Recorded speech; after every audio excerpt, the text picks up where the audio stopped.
In this video, we'll continue our discussion about how to prioritize action. In the previous video that we saw, we covered our like-dislike widget, which helps you understand areas that your customers have rated you the highest on average and areas where they've rated you the lowest on average. The areas that they have rated you the lowest may potentially be the areas for you to focus on working on. Now, in certain examples, this may not always be the case. Let's take the example where you go into a restaurant and I ask you to rate four things. I ask you to rate the food, the ambience, the staff service, and the delivery time. You may end up rating the ambience the lowest, and you may rate the staff service the highest. Now, looking at this, if we were to go off just what you like the most and dislike the most, I would infer that ambience is what I need to work on the most. But what if I asked you a different question? And I asked you, between food, ambience, staff service, and delivery, what's the most important to you? You may actually respond and say, you know what, food matters to me the most. And a little further down below that is staff service. And further down is ambience and delivery time. Your answers may be different, but the point here is areas that people have rated you the lowest may not necessarily be the most important for them. So, how do you disentangle this and understand what to prioritize? This is possible using our impact analysis. Impact analysis uses a simple predictive model using a regression-based technique which looks at all these other attributes that matter to your customers and helps you understand in order of priority what is the most important for them. In this example here, branch ambience is the one that has the most impact on overall experience. So even though the ratings across these may be different, these are ordered based on priority of impact on overall experience for your customers. Another reason this is important is sometimes certain areas of experience can cause your customers to rate you low across a number of other rating questions as well. And this helps disentangle that for you. So by looking at areas which are really a priority, you may notice that communication skills, the area that customers had rated you the lowest, was actually one of the least important for them. And branch ambience was really the most important. So to understand this a little better, let's look at this quadrant here on the left.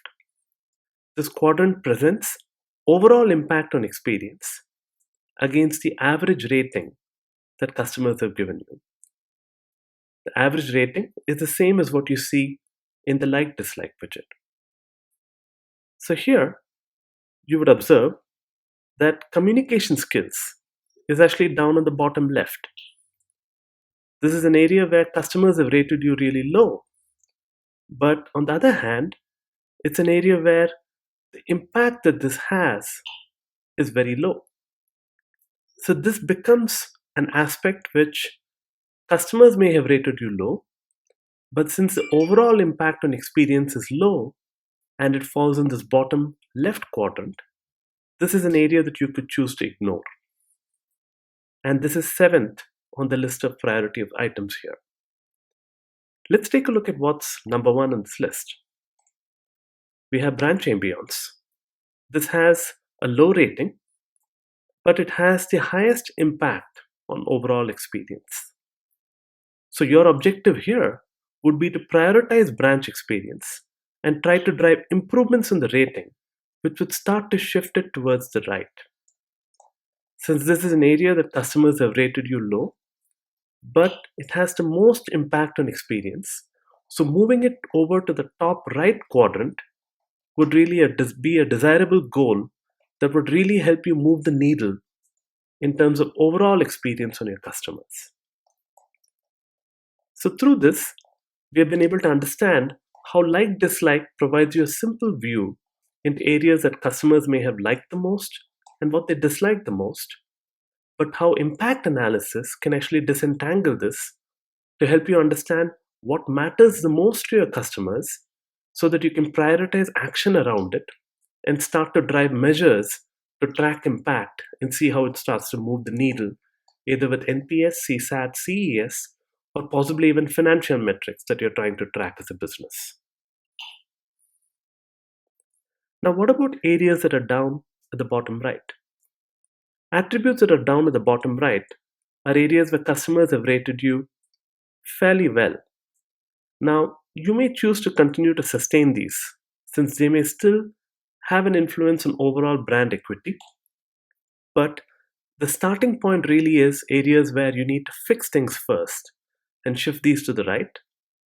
Areas that fall into the keep it up quadrant are areas where you may want to continue to drive improvements, but continuing to keep things where they are likely things that will have as much impact by just keeping up the good work that you're doing.